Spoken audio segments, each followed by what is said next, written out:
يا ربي صل على محمد يا ربي صل عليه وسلم يا ربي صل على محمد يا ربي صل عليه وسلم يا ربي صل على محمد وافتح من الخير كل مولى. بسم الله الرحمن الرحيم.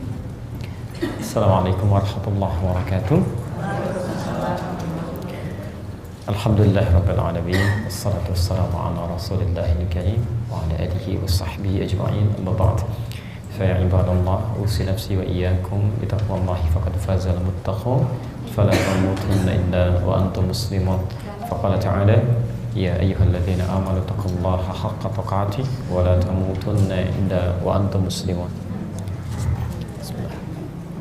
Saudara-saudariku, alhamdulillah kita masih diberikan kesempatan oleh Allah Subhanahu wa taala beraktivitas sampai dengan siang ini. Kita bermohon pada Allah Subhanahu wa taala semoga seluruh aktivitas kita mendapat bimbingan dari Allah Subhanahu wa taala sehingga dengan itu insyaallah kita bisa lebih baik dibandingkan dengan hari-hari sebelumnya. Ini penting kami hadirkan. Saya mohon izin, saya baru mendarat ya dari Semarang, sempat berputar juga terakhir kami di kawasan. Yang penting bagi saya adalah kenapa menyampaikan ini, ternyata di setiap tempat yang kami kunjungi itu Masya Allah perlombaan untuk beramal soleh itu luar biasa itu.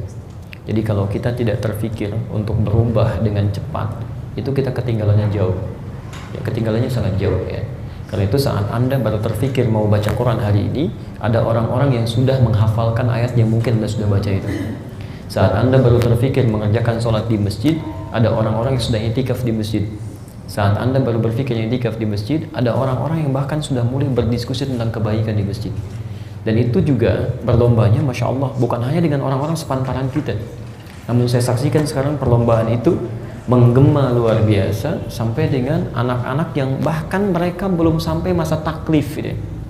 Belum ada kewajiban untuk ibadah.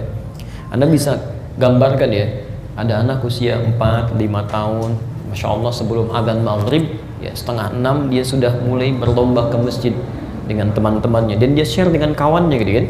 Kemudian Masya Allah masuk ke masjid, nunggu azan, mereka duduk dengan baik kan, sholat, duduk, azan, kemudian siap sholat sunnah, mereka sholat, selepas sholat mereka masih mengaji i'tikaf sampai isya Pak ya.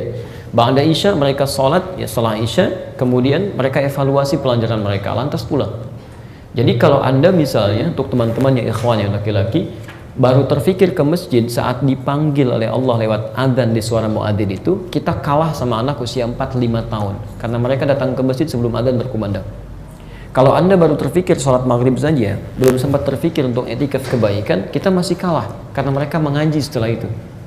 Kalau ibu misalnya masjidnya berjamaah maghrib ya, tapi isya'nya misalnya tidak berjamaah, kalah juga sama anak usia 4-5 tahun. Dan mereka ba'da isya sebelum tidurnya masih berevaluasi, mereka beristighfar, doakan orang tuanya, macam-macam. Jadi kalau kita tidak melakukan itu pun kita masih ketinggalan oleh mereka. Jadi bertakwalah kepada Allah, pulanglah ke rumah, kemudian lihat keluarganya, ngobrol dengan keluarga, dengan suami, perbaiki keadaan keluarga kita karena perlombaannya semakin kencang deh. Dan semua yang ada di dunia ini sementara sifatnya. Kalau bukan kita duluan yang meninggalkan dunia, dunia akan tinggalkan kita pada saat nanti ya. Baik teman-teman sekalian, karena itu kita coba lanjutkan ya tentang materi kita untuk hari ini. Mudah-mudahan pertama materi kita ini, pelajaran kita dicatat oleh Allah Subhanahu wa taala sebagai bagian dari usaha kita meningkatkan amal saleh kita dan insya Allah menjadi bekal untuk merubah diri kita dengan lebih baik ya. Izin, jadi sebelum kita belajar saya ingin ingatkan ya, kami tidak menyukai pelajaran yang membuat sekedar pintar untuk dituliskan.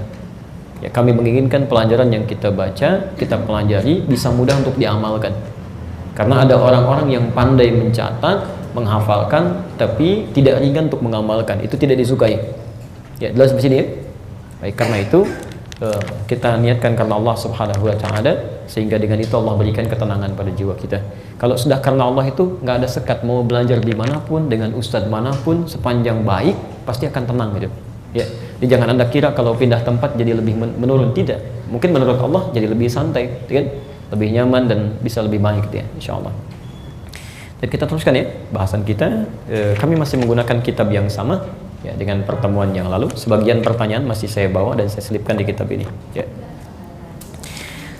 Baik, bismillahirrahmanirrahim. Sudah? Baik, kita mulai. Bismillahirrahmanirrahim.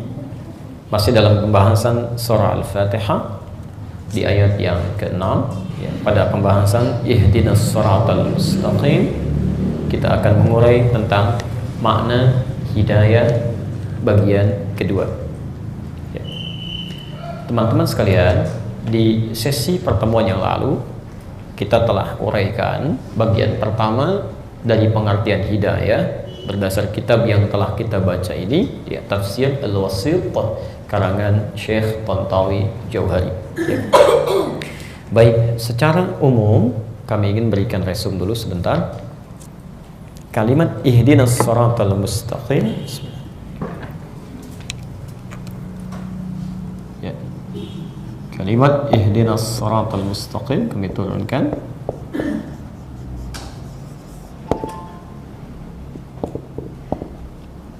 Terdiri dari 3 bagian penting ya. 1 ihdina, kedua sirat, ketiga al-mustaqim. Kita pecah jadi 3 bagiannya. Mohon izin untuk bersabar dalam kajian kita ya, sehingga tidak hanya menghasilkan kesimpulan-kesimpulan, tapi saya menginginkan kita memahami dengan runtut jalan berpikir Al-Quran ya. Ingat ya, yang penting bukan menghafal tapi paham ya, bagaimana cara mengaplikasikannya ya. Kita coba urai pelan-pelan ya. Di pertemuan lalu kita telah bahas kalimat ihdina ini ya, berasal dari kata hidayah, bentuk jamaknya hudan. Jelas ya? Kemudian ditambah dengan kata na, kan? Pendekan dari kata nahnu. Lihat sini. Hidayah bentuk jamaknya hudan, permintaannya disebut dengan ihdi. Jelas ya? Ihdina ini saya turunkan asalnya dari kata hidayah, bentuk jamaknya disebut hudan, permohonan mendapatkan hidayah atau hudan, kalimatnya berubah jadi ihdi. Jelas?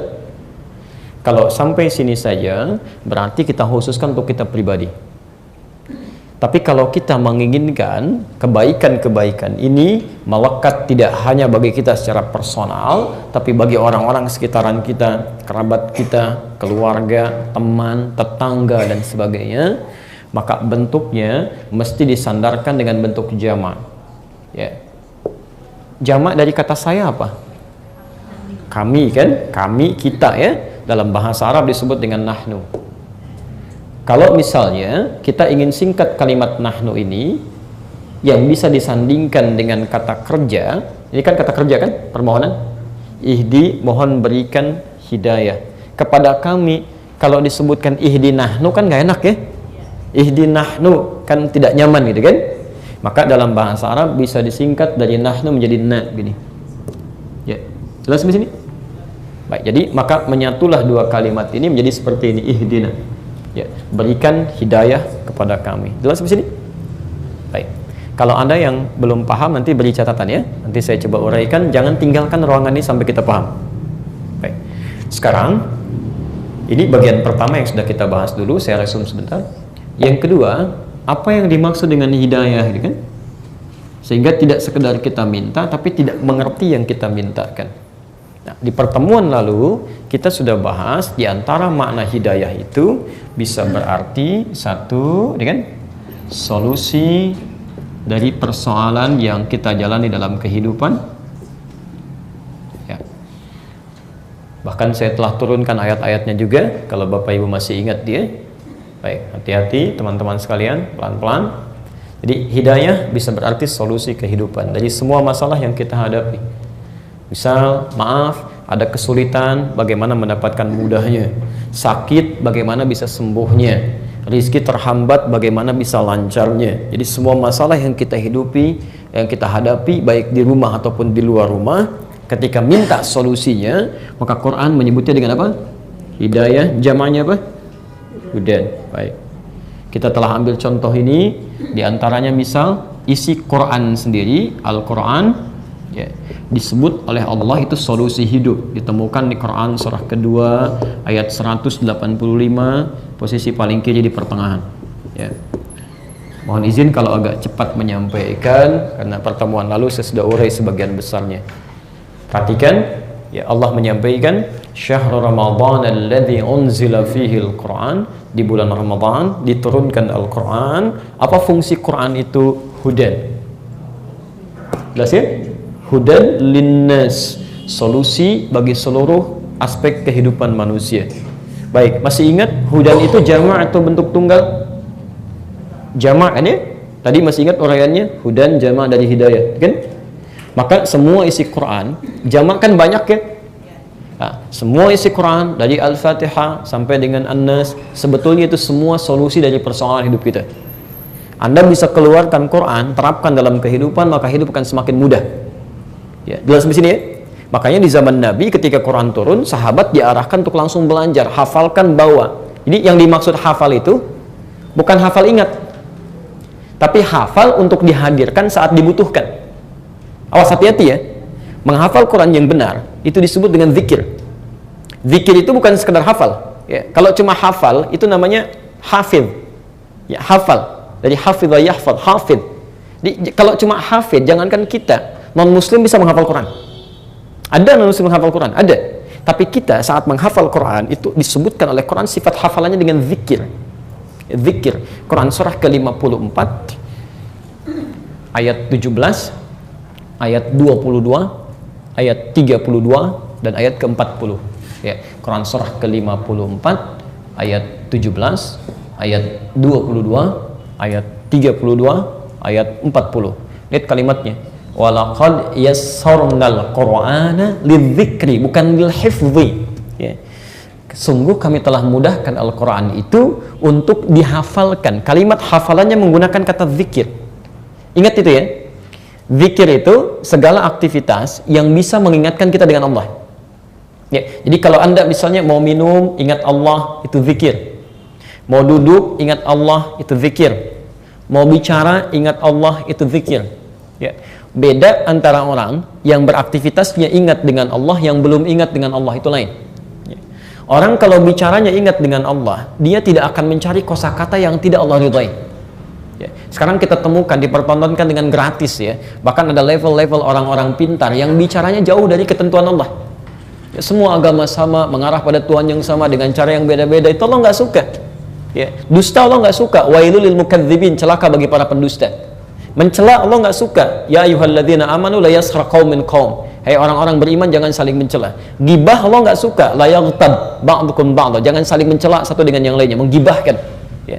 Nah, jadi mustahil ada orang hafal Quran, hafal ayatnya, kemudian tidak dia gunakan sebagai zikir. Itu bukan hafal yang diinginkan. Jadi penghafal Quran yang baik itu begini, dia mau jalan, dia melihat sesuatu, dia langsung hadirkan ayatnya. Jadi ayat membimbing dia ingat Allah.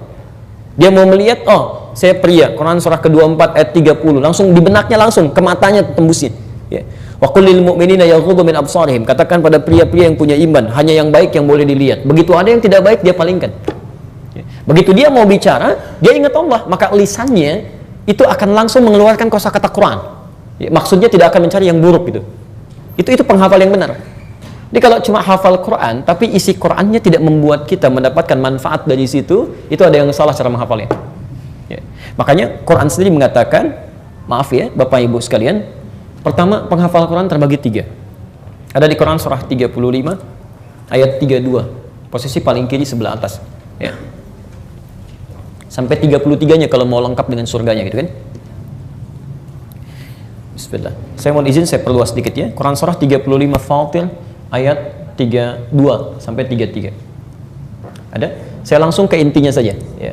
Di antara penghafal Quran itu, wa minhum zalimun li nafsi, ada orang yang zalim pada dirinya ya. Zalim itu menempatkan sesuatu bukan pada tempatnya. Apa fungsi gelas? Menampung air untuk diminum kan? Baik, apa fungsi gayung? Ambil air untuk mandi kan? Ada orang gunakan gayung untuk minum, gelas untuk mandi. Itu zalim namanya. Baik ya? Nah, jadi ada penghafal Quran zalim karena menempatkan ayat Quran tidak sesuai tempatnya. Ya, misal ada orang mengambil ayat Quran untuk menguatkan argumentasinya, tapi padahal yang tidak Allah sukai. Semua agama itu sama, cuman caranya beda-beda. Ini loh ada di Quran ayatnya sekian. Dari mana Anda taunya? Tiba-tiba ngambil ayat Quran ke tempat yang tidak benar. Atau masalah yang ringan-ringan, dia bicara hafal ayatnya tapi ayatnya tidak membimbing dia bicara dengan baik. Jelas di sini? Itu wa minhum zalimun li nafsi. Ya, ada orang hafal ayatnya tapi tidak bisa menempatkan ayat Quran sesuai dengan fungsinya. Oke. Yang kedua wa minhum muqtasid, ya. Ada orang yang cukup untuk dirinya. Belum bisa berbagi. Jadi ayat ini baru dia hafalkan, pelan-pelan dia lihat, dia praktekkan untuk pribadinya. Ya, jadi begitu lihat baca Quran, biasanya penghafal Quran pertama yang mulai menghafal itu kalau benar ada dampak ketenangan dalam jiwanya. Jadi kalau Bapak Ibu mulai menghafal Quran pertama kali, ya setelah ada hadir Qurannya, itu dampak pertamanya tenang hatinya. Jadi zikir itu membuat tenang. Quran surah 13 ayat ke-28. Ala bi dzikrillahi tatmainnul qulub. Makanya saat Anda baca Quran pasti ada ketenangan, Pak. Ibu ya, Anda sedang punya masalah misal, gampang sebetulnya. Ambil wudu, buka mushaf, baca Quran. Seketika ada kedamaian dalam jiwa. Apalagi yang Qurannya sudah ada dalam jiwanya. Jelas ya? Baik, dan akan berubah sifat dan sikapnya jadi lebih tenang, ya. Maaf, dari sikapnya juga tenang, ada kelembutan dalam perilakunya gitu ya. Jelas di sini? Baik, tapi baru pribadi belum bisa ngajak orang. Kalau sudah bisa mengajak orang lain pada kebaikan, maka yang ketiga, sabiqum bil khairat. Dia sudah bisa ngajak, dia sampaikan pada orang lain. Nah, yang ingin saya maksudkan, ada bahkan orang-orang yang sudah mengetahui petunjuknya dari Al-Quran, tapi tidak bisa menempatkan itu dalam kehidupannya. Jadi yang diinginkan saat seseorang menghafal Quran itu, dia mengeluarkan isi Qurannya menjadi solusi. Ya. Makanya dulu sahabat Nabi, itu oleh Nabi tidak diajarkan langsung hafal Quran keseluruhan. Ya, 1 ayat, 2 ayat, sesuai kebutuhan, keluarkan, dijelaskan. Begitu sudah dipraktekkan, pindah kepada ayat yang lainnya. Ya. Jadi ibu bisa atau bapak, teman-teman bisa keluarkan secara tematik. Antum nih pengusaha gitu kan? Kenapa belajar yang langsung tidak ada kaitannya dengan aktivitas Anda? Kenapa Anda tidak keluarkan ayat-ayat berusaha dalam Quran? Turunkan 1, 2, 3, 4 misalnya tunggangnya itu. Ibu-ibu misalnya, ya teman-teman akhwat, kenapa tidak keluarkan ayat-ayat tentang jadi istri yang salehah, jadi ibu yang baik gitu kan? Bisa macam-macam Anda turunkan ini, tilawah selama sebulan. Atau kompak sering saya katakan dengan suaminya. Ayah keluarkan ayat tentang ayah dan suami, ibu tentang istri dan ibu, anak-anak tentang anak-anak. Lalu Anda punya target sebulan nih di rumah tangga. Kita tilawahi ayat ini, kita praktekkan di kehidupan rumah tangga. Demi Allah saya katakan, tidak ada keindahan kecuali nikmat setiap hari. Nyaman gitu. Ya, nggak percaya silahkan Anda keluarkan. Ya. Nah karena itu di akhir ayat 185 ini, sebelum masuk ke konteks syukur, Allah sampaikan, yuridullahu bikumul yusra wala yuridu bikumul usra. Apa pentingnya Al-Quran ini dipelajari sebagai solusi hidup? Karena kami, kata Allah, menginginkan hidup Anda mudah, dan Allah tidak menginginkan kita larut dalam kesulitan. Jadi kalau ada orang hidupnya susah, maaf, yang salah bukan Allah, yang salah manusianya karena tidak mau mengambil petunjuknya. Ini poinnya. Jadi ini kesimpulan kita yang kemarin kan?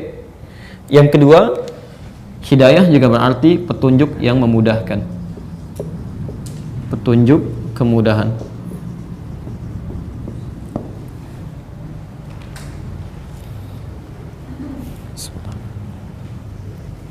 Oke, jadi yang kedua bisa berarti petunjuk pada segala hal yang memudahkan. Insya Allah. Saya tadi di mobil begitu mau turun dapat SMS dari staf kami, ya, Ustaz, kajiannya insya Allah di ruang sebelah, kan, samping masjid di aula. Kalau SMS itu tidak masuk lebih dulu, saya tidak akan langsung terarah ke sini. Jelas ya? Masya Allah, begitu keluar teman kita sudah menunggu di situ, kan? Itu petunjuk yang memudahkan, sehingga tidak membuat kita bolak-balik, gitu kan? Makanya alamat juga itu bagian dari hidayah. Ya, alamat itu dari bahasa Arab. Ya, hal yang mempercepat kita sampai pada tujuan. Anda kalau nggak tahu alamat di masjid ini atau sekitarnya, bagaimana mungkin bisa cepat ke tujuannya? Ya, jelas sampai sini? Ya. Nanti kita akan tunjukkan, nanti kita akan bahas lebih dalam, ada 5 jenis petunjuk dari Allah yang dituangkan dalam Al-Quran, 5 bentuk hidayah. Nanti kita akan lihat satu-satu. Ya. Nah sekarang kita akan lanjutkan kajian kitabnya. Kita kan kemarin berhenti sampai sini ya? Baik. Jadi, dan saya sudah pernah sampaikan turunan ayat Qur'annya untuk kita hadirkan dalam kehidupan kita. Sekarang kita teruskan makna yang ketiga dari hidayah. Bismillah. Oh ya, sebentar. Sebelum saya teruskan, kita hadirkan dulu dalilnya ya, supaya kita mudah. Yang kedua, misalnya di Quran surah ke-2 Al-Baqarah ayat ke-5. Ya. Quran surah ke-2 masih Al-Baqarah kan? Ayat yang ke-5, posisi paling kiri sebelah bawah. Masih ingat? Ulaika ala hudan min rabbihim. Hudan tadi jamaah dari kata apa? Hidayah kan? Coba lihat. Mereka itu orang-orang yang mendapat lindungan, petunjuk dari Allah. Ya. Mereka itu ada orang-orang yang selalu dilekatkan petunjuk dari Allah. Jadi Masya Allah, mau ke kantor ada petunjuk Allah, masuk masjid ada petunjuk Allah, keluar masjid ada petunjuk Allah. Beda orang yang beraktivitas lekat dengan petunjuk dengan yang belum ada petunjuk. Ya. Anda masuk masjid tidak mungkin kaki kiri yang melangkah, pasti kanan. Anda keluar masjid pasti kiri itu. Ya. Mau Anda pegang minuman, kalau dengan petunjuk Allah nggak mungkin dipegang sama yang kiri, pasti kanan. Ya, tidak mungkin berdiri, pasti duduk itu. Ya, mustahil ya. Nah, ala, jadi dalam bahasa Arab itu ada ala, ada fauqa, beda. Lihat sini. Ini mic ya. Mic ini di atas apa? Meja ya. Nempel tidak? Tidak. Kalau seperti ini fauqa namanya. Fauqa. Tapi kalau begini, di mana mic-nya posisinya? Di atas meja ya, nempel tidak? Ini ala namanya. Ada ala, ada fauqa, beda dalam bahasa Arab. Kalau ala sesuatu yang di atas, ya cuma ada jarak di situ. Kalau kalau fauqa ada jarak. Kalau ala langsung menempel, tidak ada jarak. Jadi ada orang-orang yang diberikan hidayah, petunjuk oleh Allah dalam hidupnya dan tidak ada jarak. Kemanapun dia beraktivitas, nempel terus petunjuk Allah. Ya, Masya Allah. Jadi segala hidupnya. Dia ke rumah ada petunjuk Allah. Dia tahu bagaimana cara mengecilkan masalah besar, tidak membesarkan masalah kecil. Ke kantor ada petunjuk Allah. Dia tahu bagaimana bersikap pada kebijakan-kebijakan yang tidak Allah sukai. Ada semua. Dan orang-orang ini karena sudah mendapatkan petunjuk dari Allah, hidupnya mudah atau tidak? Ya, bahagia atau tidak? Makanya di ujung ayatnya, wa ulaika humul muflihun. Orang-orang yang mendapatkan kemudahan dari Allah, maka hidupnya akan cenderung bahagia. Nanti kita akan lihat bagaimana cara mendapatkan semua itu. Kita baru ambil sebagian dari maknanya. Kita belum ke teknisnya ya. Ingat, belum ke teknisnya. Kita baru ke bagian maknanya. Ya. Jadi kalau antum, ya Masya Allah, demi Allah saya katakan, tidak cukup usia manusia untuk menggali keindahan bahasa Quran. Tidak cukup gitu ya. Kita aja hampir setahun kan, masih berhenti di ayat kelima itu. Jadi Masya Allah ya. Dan itu pun sebetulnya belum dalam gitu. Kalau mau lebih dalam lagi, mungkin setiap harokatnya kita bahas. Ya. Baik teman-teman. Ya, kita teruskan. Bismillah. Makna ketiga. Qala Abu Hayyan fil bahri ma mulakhasa. Ya. Qala Abu Hayyan menyampaikan, Imam Abu Hayyan ya, Al-Andalusi punya kitab namanya Al-Bahrul Muhit. Ya, di kitab tafsir beliau. Ya, secara singkat kata Syekh Tantawi, wa qad ta'ti bi ma'na at-tabyin. Hidayah juga bisa dimaknai dengan at-tabyin. Ya, keterangan, penjelasan. Ini kan solusi ya, yang pertama. Yang kedua, petunjuk kemudahan. Ketiga, ya, bisa berarti at-tabyin, ya, bisa keterangan, penjelasan. Atau keterangan. At-tabyin. Ya.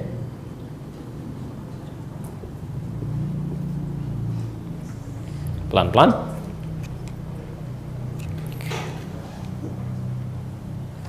Jadi hidayah yang ketiga bisa juga berarti penjelasan atau keterangan pada sesuatu yang memudahkan untuk diamalkan.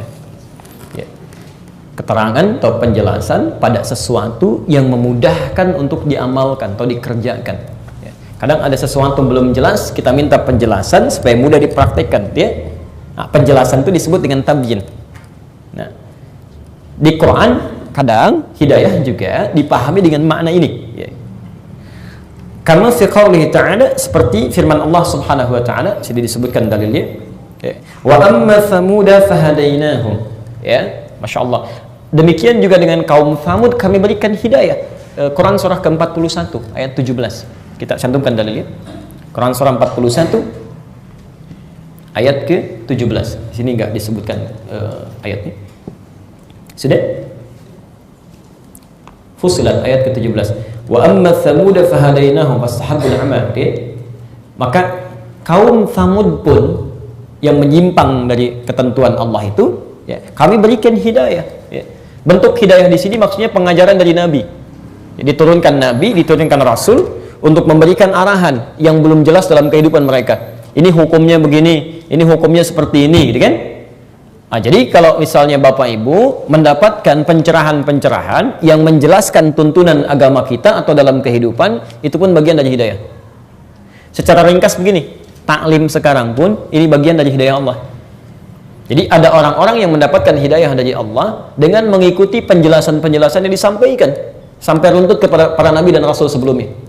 Ya, jadi Nabi misalnya SAW kan mengajarkan kepada sahabatnya, ya. Sahabat mengajarkan lagi kepada tabi'in, tabi'in mengajarkan lagi sampai ke kita sekarang. Nah, penjelasan ini disebut dengan tabi'in. Ya, termasuk bagian dari hidayah Allah Subhanahu wa taala untuk memahamkan kita tentang urusan agama kita. Ya.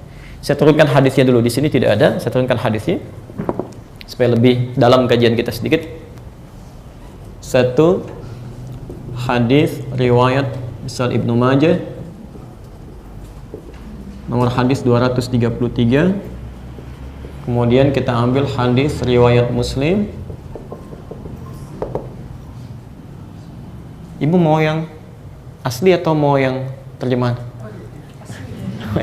Oh, yang asli ya. Baik, yang asli cari yang 9 jilid dengan syarahnya ya. 9 jilid syarah An-Nawawi. An-Nawawi. Baik. Jilid yang pertama halaman 119, bab yang kelima, hadis nomor 19, posisi paling kiri sebelah atas. Kemudian kita ambil lagi hadis riwayat Muslim di jilid yang sama, jilid 1 tapi sebelumnya, halaman 111, bab yang keempat, hadis nomor 6 dari Abu Hurairah dan dari Ibnu Sirin ya Abu Hurairah. Baik. Bismillah. Saya hapus dulu sebentar ini ya.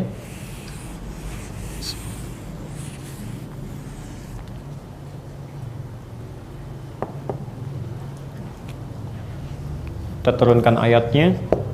Quran surah ke-9 ayat 122, posisi paling kiri sebelah bawah di pojok.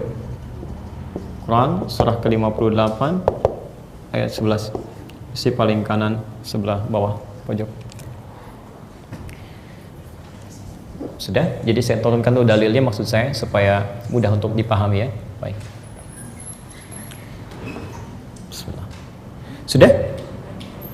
Baik. Oh baik ya, baik silahkan. Saya baca ulang ya. Baik, saya baca ulang. Satu, hadis riwayat Ibnu Majah nomor hadis 233. Kemudian hadis riwayat Muslim ya, nomor hadis 19 di bab kelima halaman 119 ya.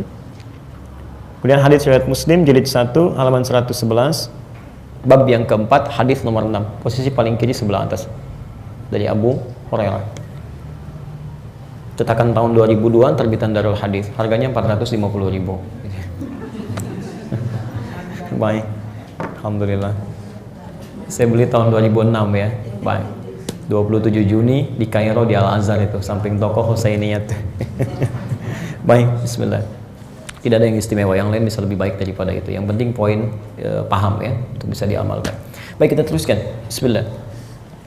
Teman-teman sekalian, yang kedua yang disebutkan kemudian oleh para ulama, makna hidayah itu diantaranya adalah disebut dengan at-tabyin, yaitu penjelasan atau keterangan yang memudahkan kita untuk memahami sesuatu sehingga ringan untuk diamalkan.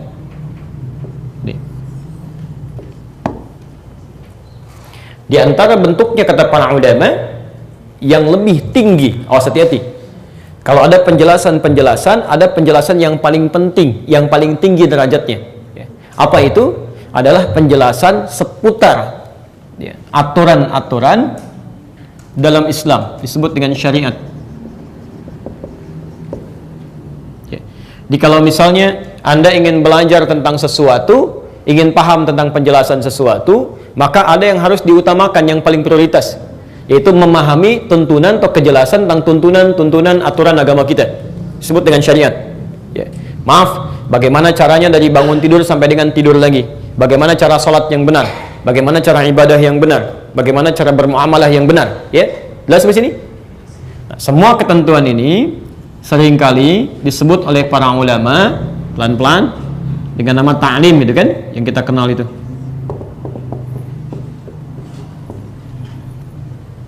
Oh, hati-hati. Tapi tidak semua sifat taklim itu bisa jadi baik. Karena taklim yang diinginkan oleh Al-Quran itu kemudian disifati dengan kata hidayah.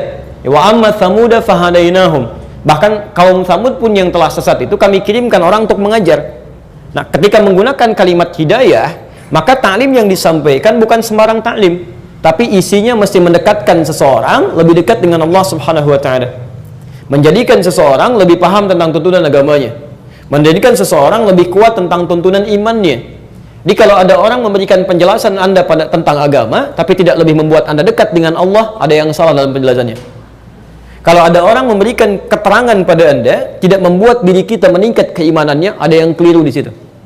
Oke. Makanya kemudian diturunkan oleh Nabi SAW keterangan-keterangan yang penting kita garis bawahi. Ya. Bagaimana sifat hidayah ini yang terkait dengan penjelasan? Misal, kita turunkan pertama, ya, ambil hadis riwayat Muslim dulu yang ini, yang kedua dulu. Ya. Saya sebutkan babnya aja biar cepat ya. Babul isnad minad din. Ya. Babul isnad minad din. Mohon izin, boleh saya hapus yang ini? Bismillah. Boleh Pak ya? Wah, alhamdulillah. Saya pastikan dulu, nggak apa-apa, tenang aja. Seperti biasa, saya datang sendiri, tulis sendiri, terangkan sendiri, hapus sendiri. Antum tenang aja. Bismillah. Bab al-isnad minad din. Bismillah. Fokus sini, fokus.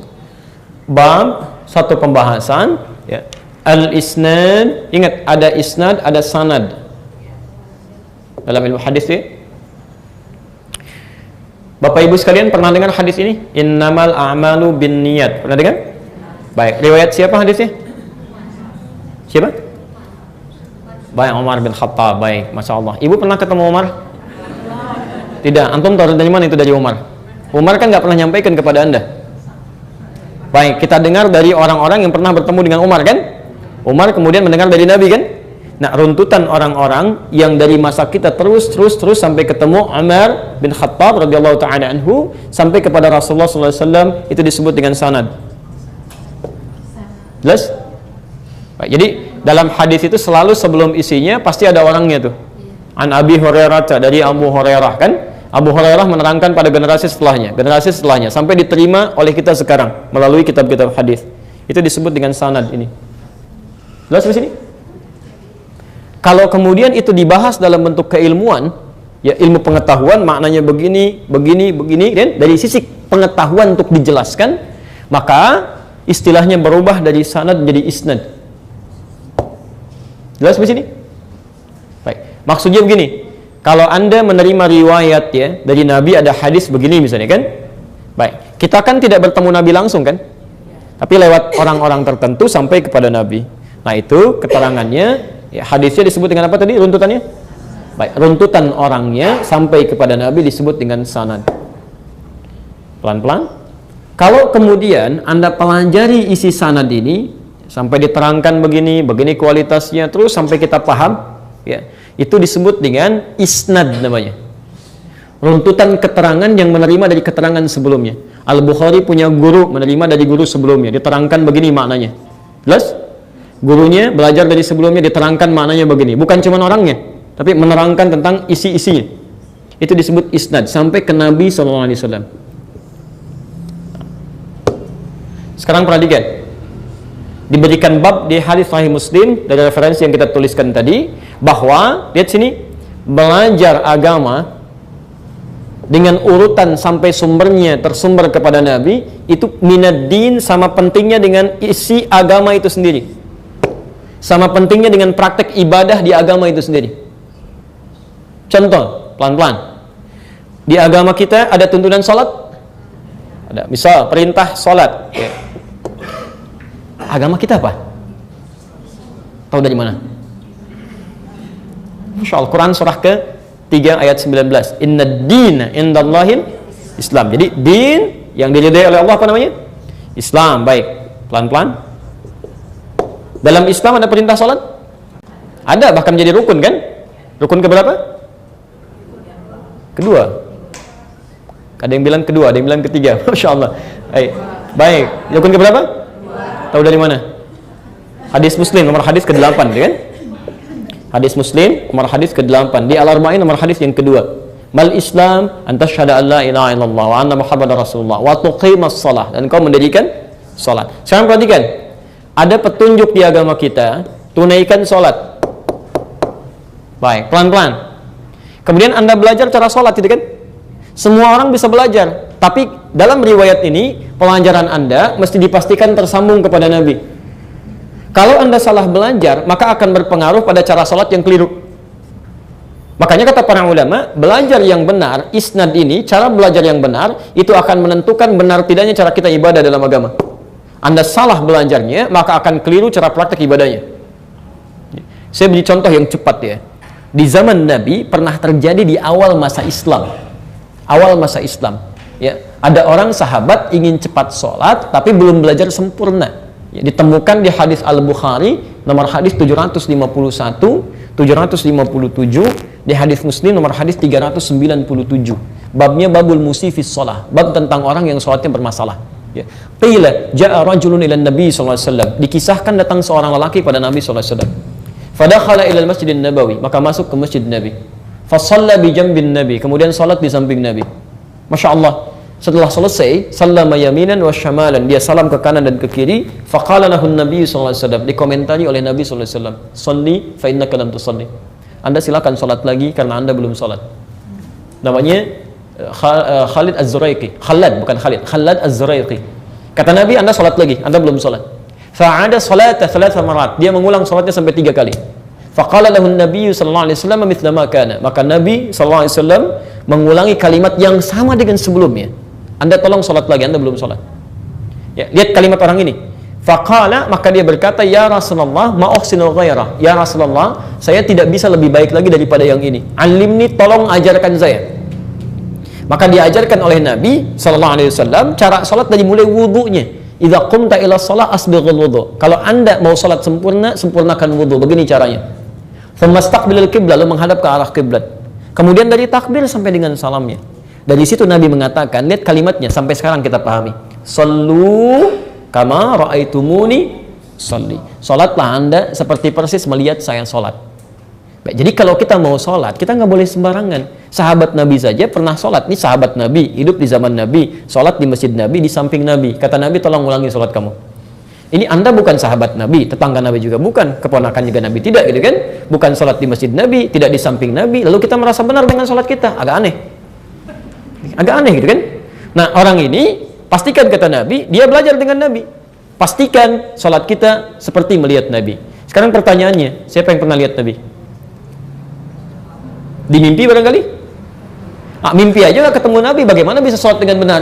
Maka Anda mesti belajar pada orang-orang yang pernah melihat Nabi tadi, diturunkan pada orang setelahnya, turunkan pada orang setelahnya, diajarkan sampai ke kita, itulah isnad. Jadi belajar yang benar itu seperti ini, nggak sembarangan gitu kan? Coba cek dulu, ada nggak runtutannya? Ya, jelas sampai sini? Nah, siapa yang mengajarkan isnad ini? Saya ulang, siapa yang mengajarkan isnad ini? Maka tidak sembarangan juga disebutkan oleh Nabi kemudian di hadis riwayat Ibnu Majah nomor hadis 233. Bismillah. Insyaallah. Ya. Saya turunkan sebentar. Paham runtutannya? Paham ya? Kalau tidak paham tolong ini garisi, nanti saya urai kembali untuk lebih memudahkan ya. Tapi saya minta fokus ya, karena tidak sedikit sekarang ya jamaah taklim yang sifatnya mensana in corpore sano ya. Ustadznya nerangin ke sana, dianya ke sono gitu ya. Nah itu. Pelan-pelan. Jadi pertama, belajar mesti ada sumber yang benar. Ya. disebut dengan isnad. Di antara bentuk hidayah Anda belajar, kan? Di antara bentuk hidayah. Jadi kalau Allah sudah ingin berikan hidayah pada seseorang, ada di antara mereka yang dilembutkan oleh Allah untuk belajar. Jelas di sini? Baik, jadi kalau Anda sudah ada keinginan untuk belajar, itu adalah tanda kebaikan dari Allah. Nanti kita turunkan hadisnya. Ya. Tapi tidak cukup dengan belajar saja, karena Anda mesti belajar dengan jalur yang benar. Jadi kalau cuma numpang rame aja, terus ikut-ikutan belajar misalnya kan, tapi dari sumber yang tidak tepat, itu belum tanda kebaikan juga. Itu bukan hidayah namanya. Awas, itu bukan hidayah ya. Karena tidak sedikit nanti orang-orang yang semangat untuk ngaji, tapi mungkin cuma rame saja, isinya tidak ada. Kadang-kadang banyak tawa dan macam-macamnya gitu kan. Ini sesuatu yang tidak tepat menurut saya. Ya. Saya teruskan sebentar. Dari mana sumber yang benar ini?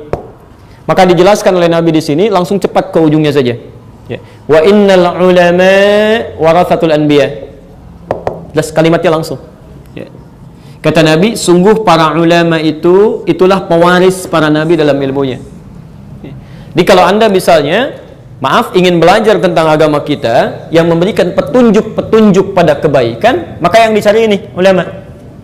Ya. Sifatnya beda-beda. Setelah Nabi meninggal, ulamanya sahabat. Setelah sahabat meninggal, ulamanya tabi'in. Ya, setelah tabi'in meninggal, ulamanya tabi'ut tabi'in. Sekarang pun di setiap masa pasti ada ulamanya. Pasti itu. Ya, pelan-pelan. Jadi kalau Anda ingin bertanya tentang yang baik-baik tentang agama kita, ya, penjelasan tentang bagaimana hukum ini, hukum itu, tanyanya kepada ulama. Jelas di sini? Siapa ulama itu? Baik. Baik, ulama pewaris para nabi. Baik. Siapa ulama itu? Sifatnya apa? Baik, oke, supaya tidak ngarang kita kembalikan ke Qurannya. Baik, bisa. Quran surah ke-35 ayat 28 sampai dengan 29. Nah, sekarang fokus sebentar. Ya, saya lebih senang kalau ada di Quran kita tampilkan dulu kan. Jadi kita lihat hadisnya. Lihat sini, fokus ya. Ulama itu bentuk jama'. Jama' ya, plural dari kata alim. Jadi kalau alim itu masih bentuk tunggal, singular, satu orang. Awas jangan salah ya, jangan salah. Misal kita ingin katakan Kiai Haji Ma'ruf Amin seorang ulama, salah. Beliau seorang alim. Jelas ya? Karena seorang itu satu. Ya, kalau ulama itu sudah jamak, banyak. Ya. Kiai Haji Ma'ruf Amin, Kiai Haji Fulan, Kiai Haji Fulan itu ulama, betul. Ya, banyak terkumpul. Jelas di sini? Oke, kalau sudah paham, sekarang perhatikan. Ternyata sifat ulama disebutkan di Quran itu bukan pintar. Karena yang pintar banyak. Saya ulang, yang pintar banyak. Sifat paling dominan pada ulama itu memiliki sifat khasyah. Khasyah, ya. Innama yakhsyallaha min ibadihil ulama. Ya, kata Allah, ciri ulama itu yang paling dominan itu yakhsyallaha. Dia punya rasa takut yang dalam kepada Allah. Ya, khasyah itu rasa takut yang dalam kepada Allah. Ya, jadi nggak sembarangan Pak Ibu sekalian ya. Jadi kalau bicara dia nggak akan sembarangan bicara. Dia akan lihat apakah pembicaraan saya Allah ridhoi atau tidak. Kemudian kalau ingin memberikan fatwa dia nggak akan sembarangan. Kadang istikharah dulu, kadang berdoa dulu gitu kan. Dari sini dia ingin pastikan bukan karena fatwanya yang jadi masalah, Allah ridho nggak dengan fatwanya. Dia nggak sembarangan bicara ini begini, bicara ini begitu, nggak bisa begitu gitu ya. Pagi ada orang-orang misalnya berkata, oh ini nggak bisa nih, kumpulan ulama ini nggak benar gitu kan, Masya Allah. Ya mudah sekali mengatakan. Ya sementara si fulan ini Quran juga nggak hafal, ayatnya aja nggak paham gitu kan. Sekarang banyak orang bicara tentang Al-Maidah 51. Belum tentu yang banyak komentar itu pernah lihat ayatnya, belum tentu itu. Silahkan cek. Barangkali belum pernah buka mushaf kan, ramai aja Al-Maidah 51, Al-Maidah 51. Alhamdulillah Allah tampilkan di lisan setiap orang. Silahkan cek. Reporter TV Al-Maidah 51, belum tentu baca gitu kan. Masya Allah, non-muslim Al-Maidah 51. Alhamdulillah setiap lisan bicara. Tinggal mau diambil nggak petunjuk itu. Tukang kaos Al-Maidah 51 gitu kan. Macam-macam, semua ada semua gitu ya. Ya itu kan syiar kebaikan yang Allah tanamkan dalam setiap tanda. Jadi kalau Anda, maaf ya, diturunkan oleh Allah satu ayat untuk mendekat kepada energi Quran supaya Anda kembali pada tuntunan Quran. Disampaikan bukan cuma di lisan orang Islam, non-muslim bicara, reporter bicara, kemudian di kaos bicara, kelihatan oleh mata, terdengar oleh telinga, ditangkap oleh lisan. Anda belum ingat Allah juga, Anda butuh berapa ayat lagi dan seperti apa lagi mesti tanamkan pada Anda. Jadi sekarang kita dekatkan pada Quran, masa kita nggak lebih dekat kan? Ini poin-poinnya ini ya. Nah, jadi teman-teman sekalian, fokus ya, ingat betul ini. Kata Nabi, innal ulama'a warathatul anbiya. Para ulama itu pewaris Nabi. Tapi siapa ulama ini? Gak sembarangan. Tidak setiap orang pintar disebut ulama. Tidak setiap orang baru baca Quran disebut ulama. Gak bisa gitu. Ya. Ingat betul ini ya. Di Quran ada 3 sifat penyampai kebaikan. 1 mubaligh namanya. Mubaligh, sifatnya tabligh. Mubaligh.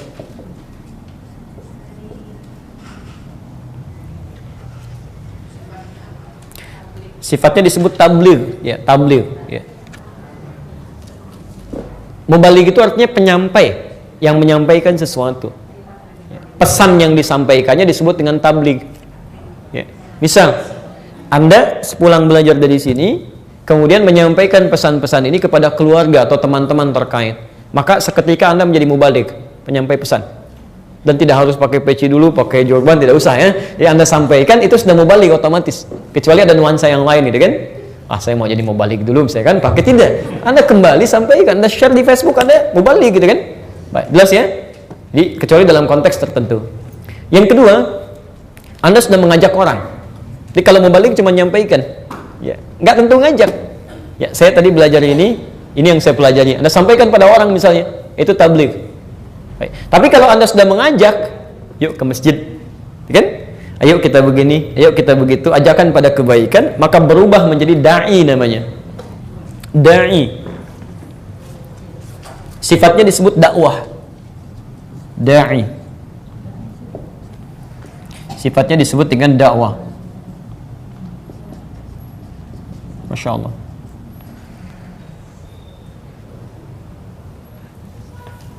Sudah? Da'i sifatnya disebut dengan dakwah. Nah, mubaligh beda dengan da'i. Ya. Kalau mubaligh tidak disyaratkan dia memiliki ilmu khusus untuk menguasai materi yang disampaikan. Yang penting dia share pada orang, itu sudah tabligh. Jelas ya? Dan dia mendapatkan pahala kebaikan dari situ. Ya. Hadis Muslim misalnya, nomor hadis 1893. Man dalla ala khairin falahu ajruhu mithla ajri fa'ilihi min ghairi an yanqusa min ajri syai'. Siapa yang menunjukkan pada satu kebaikan kemudian diamalkan oleh orang lain, maka penunjuk ini mendapatkan pahala serupa dengan yang mengamalkan tanpa dikurangi sedikit pun. Masya Allah ya.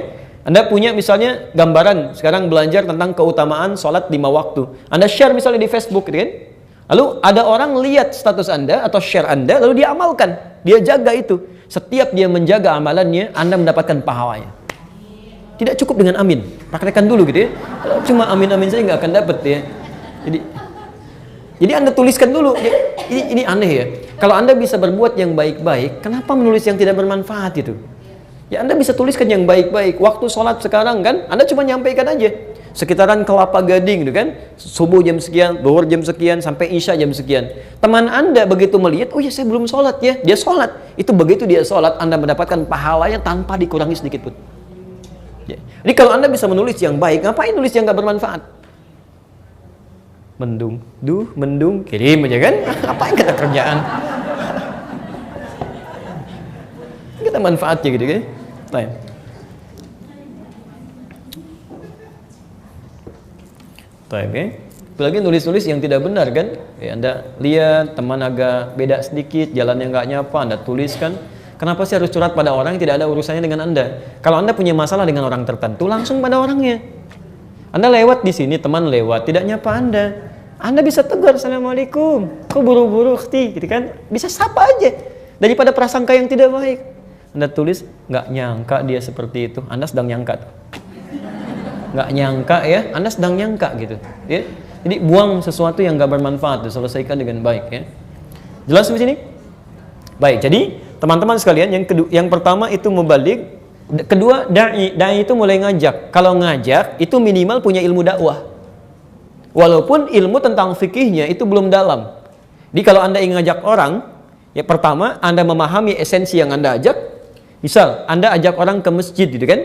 Maka yang pertama Anda lakukan, Anda harus tahu kemuliaan tentang masjid dulu. Seperti apa gambarannya? Minimal di situ saja dulu.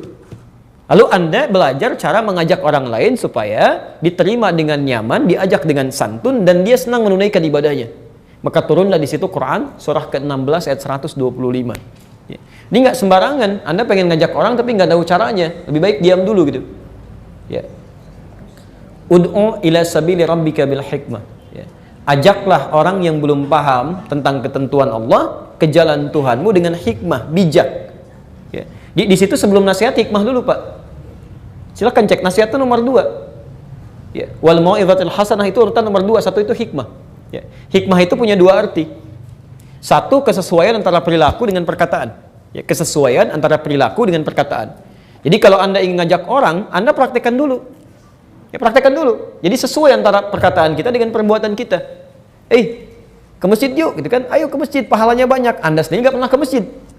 Orang bisa balikin, gitu kan? Tumben kamu inget, ya. Masya Allah, jadi baik kan? Jadi berubah kata-katanya gitu. Ya, jelas di sini ya. Diperbaiki dulu dari kita. Kemudian arti yang kedua, hikmah itu adalah menyampaikan sesuatu sesuai dengan kadarnya. Ya. Sesuai dengan kadarnya. Beda ketika kita sampaikan pada teman-teman kita misalnya yang berprofesi sebagai pedagang-pedagang dengan teman-teman kita yang mungkin ada di jabatan-jabatan tertentu. Cara kita bicarakan lain kan? Nggak bisa disamakan tuh. Anda jadi imam, lihat makmumnya siapa. Membenarkan anak kecil dengan orang dewasa itu beda. Ya, lain. Anak-anak lari-lari, jangan lari-lari. Tapi orang dewasa nggak bisa begitu. Saat belum rapat, rapat Pak, rapat. Susah gitu. Harus sesuai. Ya. Yang terakhir itu alim. Yang ketiga, jamaknya ulama. Maaf ya, sebentar. Kalau mubalik dengan da'i, itu belum ditanya hukum. Jadi Anda jangan tanya kepada da'i, pada mubalik. Nggak akan nyambung. Nggak akan nyambung karena ilmunya hanya dialokasikan untuk mengajak orang, bukan memberikan fatwa. Betul, bukan memberikan fatwa. Jadi kalau tanya hukum, jangan kepada da'i. Jangan kepada mubalik. Bertanya hukum itu pada yang ketiga tuh, alim. Pada alim, jamaknya ulama. Ini yang harus ditanya hukum. Ya. Alim, ya, ulama. Pelan-pelan. Jelas ya? Baik. Siapa ulama ini? Tadi kita terangkan. Awas, hati-hati ya. Kita terangkan tadi. Pertama kan syaratnya alim di sini kan punya pengetahuan, ilmu. Ya. Yang kedua, tidak semua orang punya ilmu bisa disebut alim. Tidak. Ciri khas para ulama itu selain ilmunya dalam, kan? Dia pun mohon maaf punya sifat khasyah, ketakutan yang dalam kepada Allah. Jadi nggak sekedar ada ilmu, tidak, tapi dia bisa menempatkan ilmu sesuai ridhonya Allah. Jadi kalau Allah nggak ridha dengan ilmu, ya dia nggak akan keluarkan. Ya, jelas ya? Jadi ibu jangan sembarangan Pak ya, teman-teman, jangan sembarangan minta pada orang yang mohon maaf kredibilitasnya aja meragukan gitu. Ya, maaf, memang pintar dia, Quran pintar dengan ayat-ayatnya, nomornya, hadis dengan macam-macamnya, tapi perilaku kesehariannya tidak membuat kita yakin dia dekat dengan Allah gitu. Ya, kata-katanya sering kontroversial, tindakannya kadang-kadang membingungkan dan sebagainya. Itu jangan jadikan rujukan. Itu berbahaya. Ya. Nah, karena itu Nabi pernah mengingatkan kepada kita akan hadis yang pernah saya sampaikan. Ada di hadis Muslim, ya, nomor hadis yang ke-6, bab yang ke-4, halaman 111 itu kan, posisi paling kiri sebelah atas, jadi yang pertama dari Abu Hurairah. Saya pernah sampaikan ini, sayakunu fi akhiriz zamani, akan muncul di akhir zaman nanti, gitu kan? Dajjaluna kadzabun, orang-orang pintar yang sering berdusta. Ya, yuhadditsunakum bima lam tasma'uhu wa la yasma'unahu aba'ukum. Dia akan bicara pada Anda tentang konsep agama yang membuat Anda kaget. Jangankan Anda, kata Nabi, orang dulu pun bisa ikutan kaget. Ya, seperti pernah kita terangkan. Ya, tiba-tiba ada orang bicara semua agama itu sama, gitu kan? Tiba-tiba ada orang bicara Al-Maidah itu bukan seperti itu. Ya, tapi kesini maknanya. Tiba-tiba ada orang bicara misalnya, ya, orang yang bicaranya seperti ini tentang Al-Maidah itu otaknya agak terhambat misal gitu kan, dan sebagainya. Itu sesuatu yang tidak tepat ya. Sesuatu yang tidak tepat. Nah, ini jangan jadikan itu sebagai rujukan. Ya. Bahasa Nabi tegas sekali. Iyyakum wa iyyahum. Hati-hati Anda dengan mereka dan mereka itu bahaya. Mereka itu bahaya. Ya. Jadi bukan orangnya, tapi pemikirannya. Ya, sikapnya, sifatnya itu bahaya. Ya. Jelas di sini? Karena itu, Bapak dan Ibu sekalian, ya teman-teman, hati-hati dalam mengambil rujukan, itu kita harus bersandar pada keterangan para ulama. Ya. Ya. Dan ulama telah kami sampaikan tadi sifat-sifatnya, dan di antara ulama itu ada juga yang sifatnya dai. Jadi ada ulama yang bisa berdakwah. Ya. Ada ulama juga yang bisa menyampaikan. Ya, tapi tidak sedikit ulama-ulama ini juga yang mungkin punya keterbatasan dalam menyampaikan sehingga umatnya yang datang ke situ. Ya. Jadi kata para ulama, maaf, itu dibagi 4 bagian. Ada ulama seperti air hujan, datang kemana aja gitu kan. Di Masya Allah, jangankan bunga yang bagus, rumputan pun dia datangi juga. Sampaikan dakwahnya, nggak pilih-pilih. Ya. Kemudian Masya Allah ada yang kedua, ulama mata air. Ya, mata air itu sudah nggak bisa pergi, tapi orang datang ke situ ngambil manfaat. Ya, jelas ya? Baik. Yang ketiga ada ulama, maaf ya, air pump itu. Jadi kalau nggak dibayar nggak keluar airnya, gitu ya. Itu seperti itu tuh. Ulama tarifan gitu ya. Itu nanti bisa dilihat di Quran surah Al-Mudaththir, Quran surah 74 dari ayat 1 sampai ayat 7. Wala tamnun tastaghfir. Kamu jangan ngajar orang untuk minta lebih banyak. Jadi kalau nggak dikasih tarif dia nggak mau datang tuh. Ya. Dan ada yang keempat ulama yang air mata gitu kan. Itu hanya membuat kita menangis dengan perilakunya. Belum ngajar aja kita udah nggak enak gitu kan. Itu udah kotor gitu ya. Jadi sikapnya kotor, udah macam-macam dan udah ditampakkan. Ya. Dan yang seperti itu kita doakan, bukan kita celak. Kita doakan supaya dia berubah jadi lebih baik, minimal di akhir hayatnya gitu kan. Baik. Jelas sampai sini? Nah, maka kalau Anda sudah bisa mendapatkan yang seperti ini, inilah hidayah. Demi Allah saya katakan, Anda beruntung kalau tinggal di lingkungan atau misalnya tempat-tempat majlis-majlis yang bisa menghadirkan orang-orang seperti ini. Ya. Lebih mendekatkan diri Anda dengan Allah, lebih menguatkan iman kita dan sebagainya. Kalau ada yang seperti ini, saya teruskan sebentar karena hidayahnya belum kita ambil. Cara ngambilnya bagaimana? Ada di Quran surah 9 ayat 122. Kan baru ketemu sifatnya ya?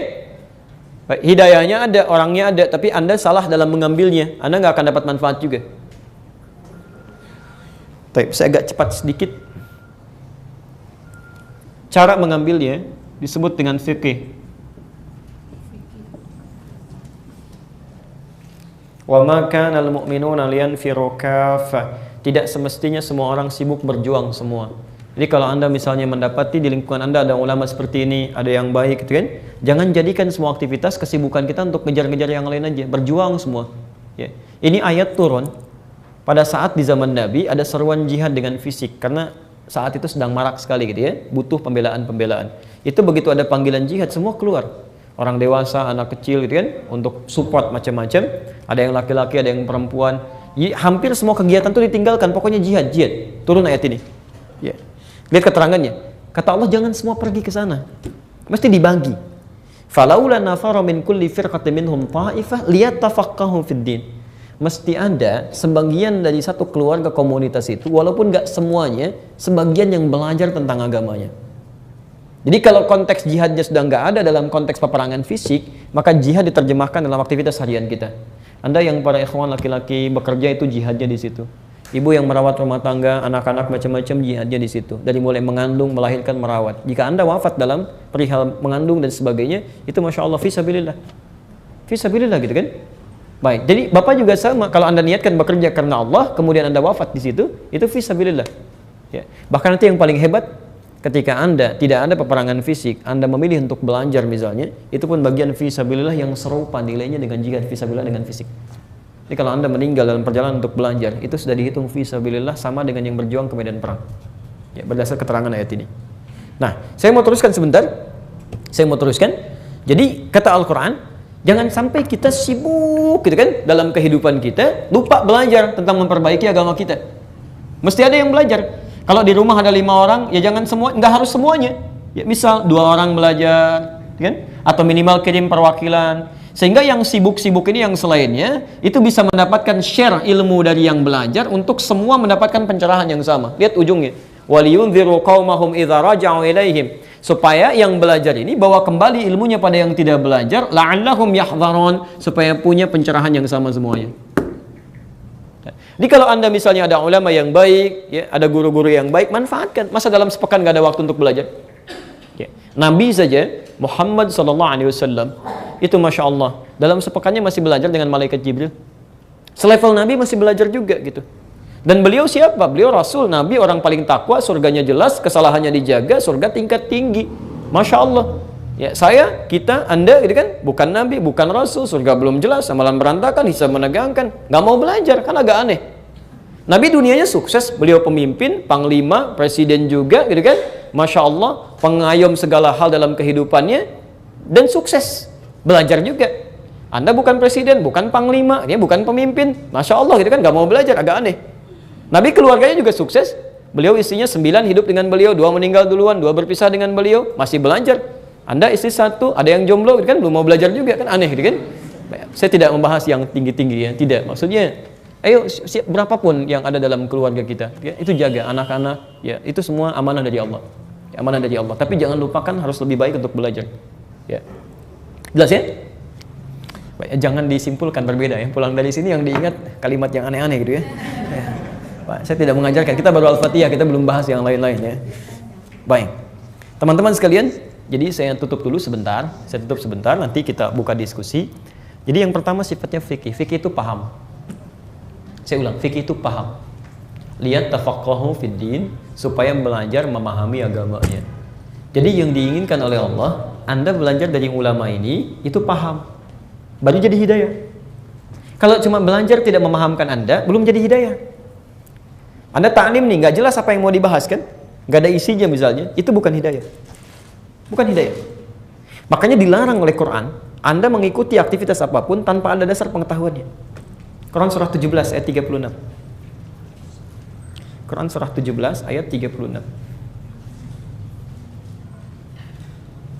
Wala taqfu ma laysa laka bihi ilmun innas sam'a wal basara wal fuada kullu ulaika kana 'anhu mas'ula. Ada ayatnya?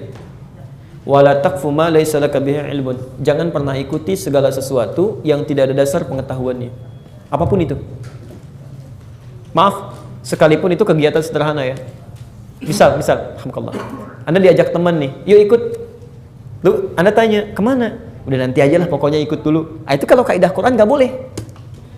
Nggak boleh, karena kita belum tahu mau dibawa kemana gitu ya. Bukan nggak pakai nggak usah diikutin gitu ya. Jadi kalau kita ikuti hal seperti itu, nanti kalau ada masalah-masalah kita jadi persoalan di situ, gitu. Tinggalkan aja. Ya, perjelas dulu kalau sudah jelas ini kemana, bentuknya apa, Allah ridho atau tidak, baru kemudian kita bisa maksimalkan itu. Jelas di sini? Baik, jadi teman-teman sekalian, yang pertama sifat ta'lim yang baik mesti memahamkan kita tentang urusan agama kita. Jadi kalau Anda misalnya belajar dari orang-orang membuat kita tidak paham masalah agama, itu berarti bukan hidayah. Jelas ya? Baik. Yang kedua, yang terakhir, di Quran surah 58 ayat 11. Baik.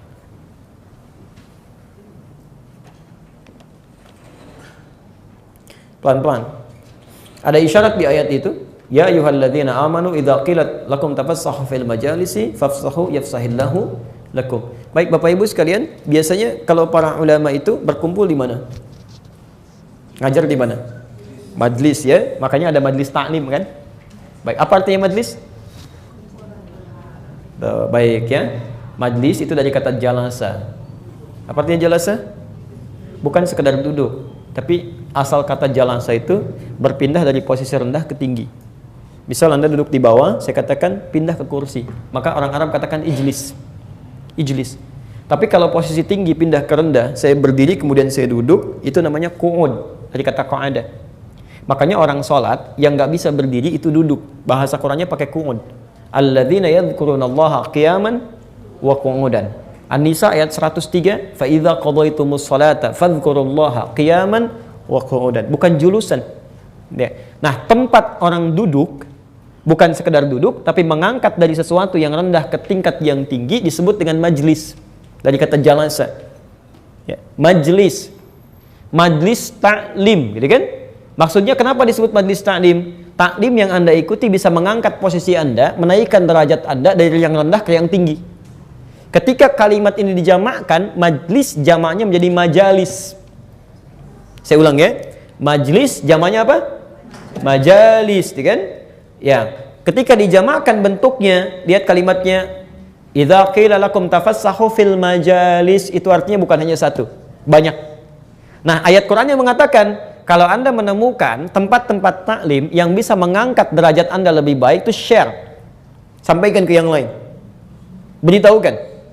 Yang paling menarik, apa yang diangkat pertama kali? Kalimat majalis disandingkan dengan iman. Ya ayyuhalladzina amanu, hei orang-orang yang telah merasa punya iman. Idza qila lakum tafassahu fil majalis. Jika dikatakan pada Anda luaskan majlis.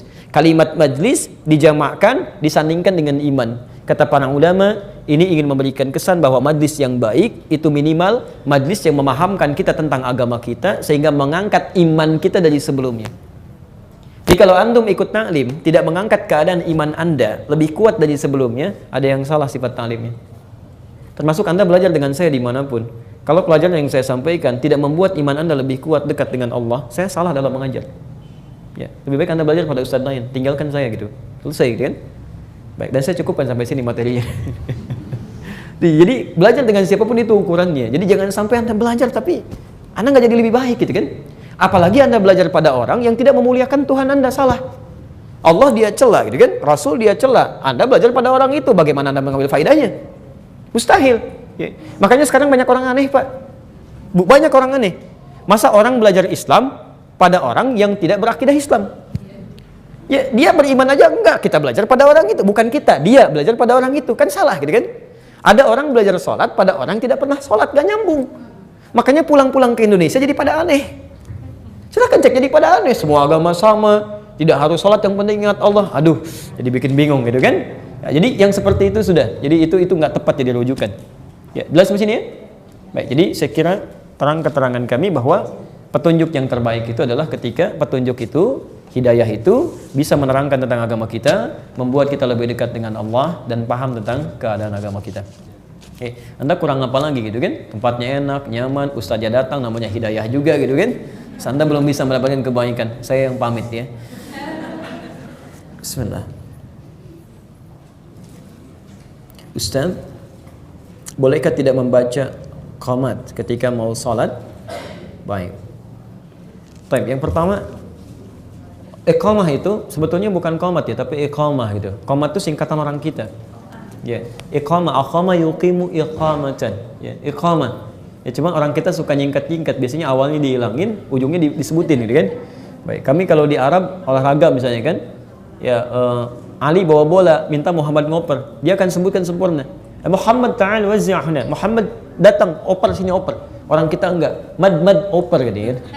Di. Nah itu dibawa ke istilah agama, iqamat jadi qomat ya, jadinya hilang time. Ada adzan, ada iqamah. Kalau adzan, seruan yang terdengar ke telinga sebagai penanda waktu sholat tiba. Ya, seruan yang terdengar ke telinga sebagai penanda waktu sholat tiba. Asal kata adzan itu dari kata udhun, artinya telinga. Oke, jadi sampai ke telinga kita. Dan Masya Allah, saya sering sampaikan lafaz adzan itu diantara kekuasaan Allah, itu bisa didengar oleh siapapun ya, dalam konteks yang terdengar selama 24 jam tidak berhenti. Silahkan cek, masjid ini selesai adzan, masjid sana adzan, masjid sana adzan, 24 jam nggak terhenti ya. Dan itu penanda waktu sholat tiba ya, penanda waktu sholat tiba. Nah, sedangkan penanda waktu sholat didirikan dalam konteks Anda berjamaah itu iqamat. Iqamat, jadi iqamat itu isyaratnya sholat siap mau dilakukan. Dalam konteks Anda ada di situ. Nah, sekarang pelan-pelan. Sekarang perhatikan ya. Iqamat itu dalam konteks sholat akan didirikan isyarat untuk mulai mengkhusyukkan keadaan hati kita. Jadi ketika iqamat mulai disampaikan bukan penanda waktu sholat tiba, bukan. Tapi Anda mesti mulai khusyuk. Yaitu adalah tafsir dari Quran surah kedua Al-Baqarah ayat ke-45 sampai ke-46, posisi paling kanan di pertengahan ke bawah sedikit. Ya. Jadi kalau iqamat sudah disampaikan, bukan sekarang mau mulai sholat, bukan. Anda harus mulai siap-siap untuk khusyuk. Bagaimana cara khusyuknya? Itu tidak mudah. Ayat ke-46-nya, alladzina yadhunnuna annahum mulaqu rabbihim. Yaitu orang-orang yang merasakan akan berhadapan dengan Allah. Jadi begitu iqamat disampaikan, Allahu Akbar, Anda harus mulai punya rasa sekarang akan berhadapan dengan Allah. Siap gitu kan?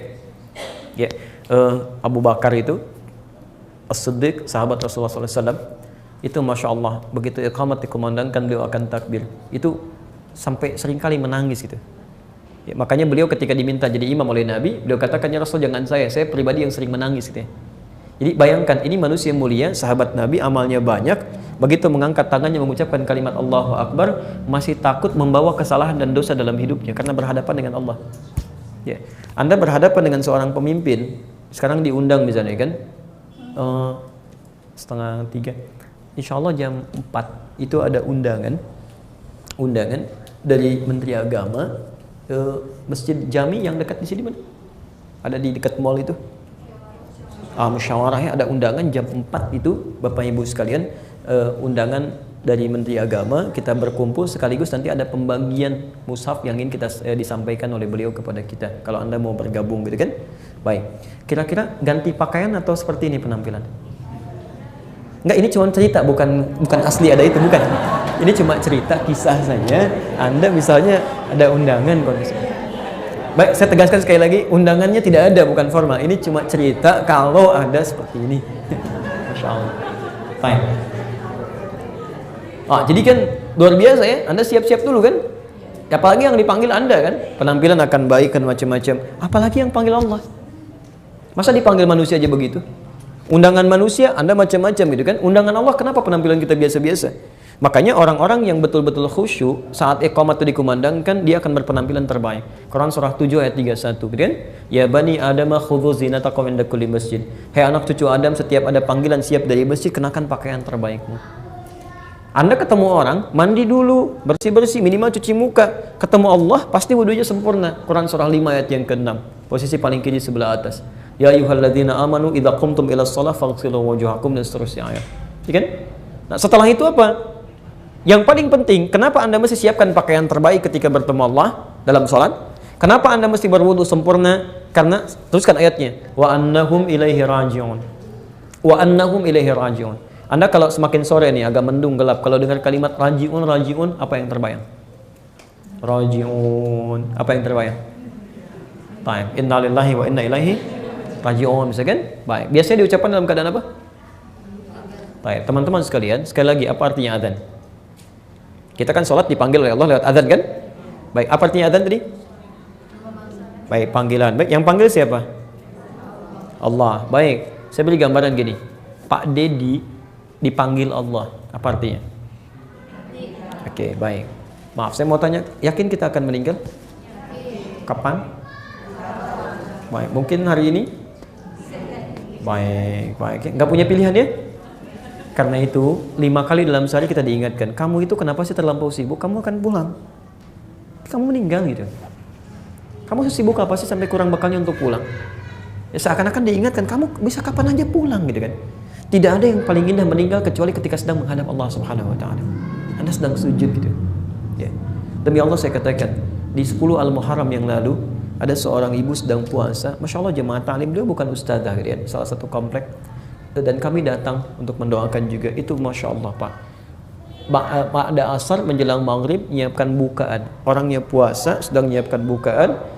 Di dapurnya qadarullah merasakan sesuatu, ya, kullu nafsin dha'iqatul maut kan. Tiba-tiba beliau duduk kemudian sujud di dapur. Saking nikmatnya sujudnya, itu tidak bangun-bangun. Ditemukan oleh anaknya, dibawa ke rumah sakit, sudah tidak bernyawa lagi gitu. Ini nggak ada nikmat terbaik saat pulang kecuali sedang menghadap Allah dalam keadaan terbaik gitu. Apa Anda tidak menambahkan ketika meninggal dalam keadaan sujud, apalagi sedang dalam keadaan berwudu menghadap kepada Allah dengan pakaian paling halal yang paling baik? Kita diingatkan, kamu sibuk apa sih? Kamu mau pulang. Ya, jadi siap-siap gitu kan. Makanya kata para ulama, dimanapun Anda berada, jaga diri yang baik. Jangan dekati yang haram, karena boleh jadi diwafatkan dalam keadaan maksiat, itu tidak mudah gitu. Makanya minta perlindungan pada Allah supaya diwafatkan dalam keadaan terbaik. Wala tamutunna illa wa antum muslimun. Dia enak gitu kan. Bukankah saya pernah kisahkan di sini, ada perempuan di Qatar itu yang saat wafat dalam keadaan sholat. Masih ingat gak kisahnya?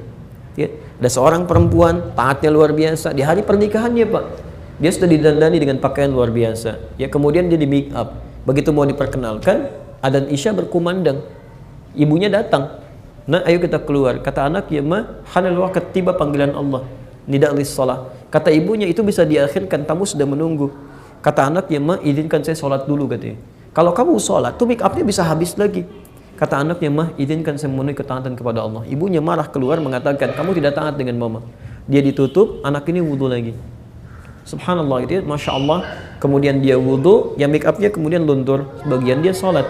Demi Allah saya katakan, nikmat sekali sholatnya, khusyuk, baik, ruku, begitu sujud, tenang saja. Saking tenangnya nggak bangun-bangun, Pak.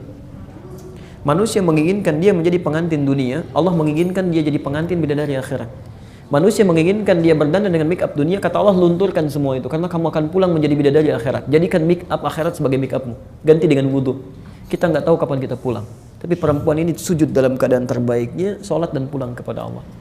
Ibu mau meninggal dalam keadaan sujud? Nanti asar ya, sebentar lagi insya Allah. Kapan aja, mau asar, mau maghrib, mau kapan aja, bisa terjadi gitu kan. Kita nggak bisa menolak. Kita nggak bisa menolak dengan itu. Jelas ya? Di teman-teman sekalian, jadi kami sampaikan, iqamah itu isyarat untuk mengkhusyukkan jiwa.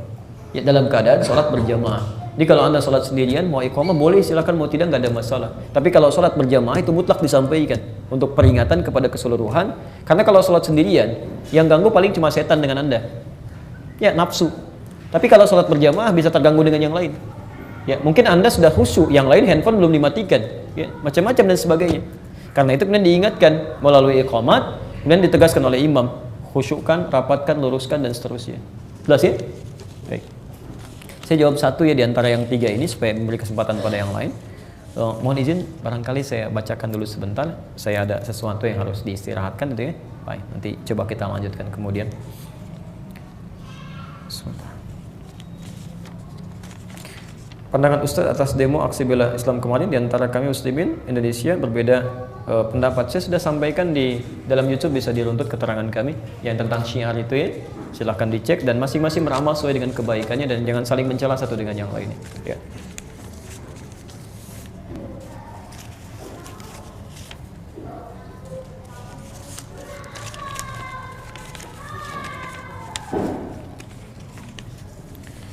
Ulama salaf kadang disebut Wahabi. Apa maksud Wahabi itu, Ustaz? Oh, tolong tanyakan pada yang nyebutnya. Saya tidak tahu maksudnya gitu kan. Nanti kalau sudah dimaksudkan baru kita bahas kan. Wahabi itu kan banyak, dari kata wahab dengan i. Kan? Wahab, hati-hati, sifat Allah juga wahab. Wahab dari kata wahaba yahibu, yang memberikan tanpa batas. Ya. Wahab itu sifat Allah. Quran surah ke-3 Ali Imran ayat ke-38, posisi paling kanan sebelah atas. Baik. Bahkan dari ayat ke-8 disebut wahab, sifatnya disebut hab. Kalau minta habli kan? Hunalika da'a Zakaria rabbah qala rabbi habli. Habli itu dari sifat wahab. Ya, Nabi Zakaria itu menikah puluhan tahun, fisik sudah lemah gitu kan, sudah letih, rambutnya sudah memutih, tapi belum ada keturunan. Ya, dan istrinya, ibu, divonis monopos dan mandul. Kata manusia nggak mungkin punya anak. Lalu memohon kepada Allah yang tidak punya batas, disebut sifatnya ya wahab. Permohonannya hablun, makanya disebut habli. Ya, Rabbi habli, ya Allah yang punya sifat wahab, tolong berikan padaku tanpa batas dari sisimu. Ya, min ladunka dzurriyyatan thayyibah, apa itu keturunan yang berasal darimu langsung, karena manusia itu nggak ada yang mengatakan nggak mungkin nih. Ya, mustahil nih, mustahil. Ya, maka ketika manusia mengatakan mustahil, maka beliau mengatakan ya Allah darimu saja ya Allah yang tidak punya sifat mustahil di situ. Ya, maka kemudian dianugerahkan oleh Allah anak yang bernama Yahya itu.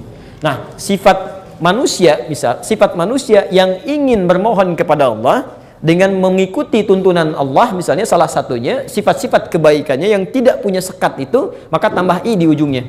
Wahabi, meneladani sifat Allah yang punya sifat wahab itu. Maksudnya kalau Anda sedang berdoa, orang mengatakan mustahil, jangan putus asa, minta kepada Allah. Saat Anda meminta kepada Allah yang tidak punya sifat batasan itu dan menepikan pendapat makhluk, maka Anda disebut dengan wahabi. Sudah sampai sini? Atau ada orang namanya Wahab misalnya kan, dengan pakai Abdul di depannya, misalnya Abdul Wahab dan sebagainya, kan?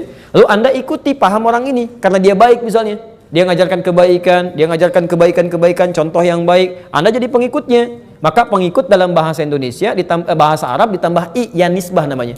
Ya. Indonesia negara. Orang Indonesia ikut ke Indonesia, Indonesi. Malaysia, orang Malaysia, Malisi.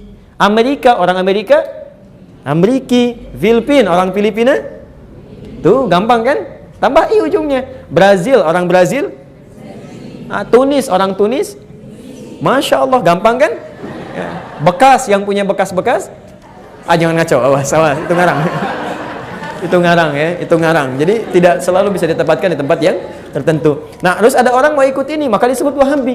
Ya, awas ya, awas. Pendiri salah satu ormas di Indonesia, salah satunya, kayak Hasbullah Wahab, Wahab juga. Jadi kalau ikut ke ormas itu disebut Wahabi juga.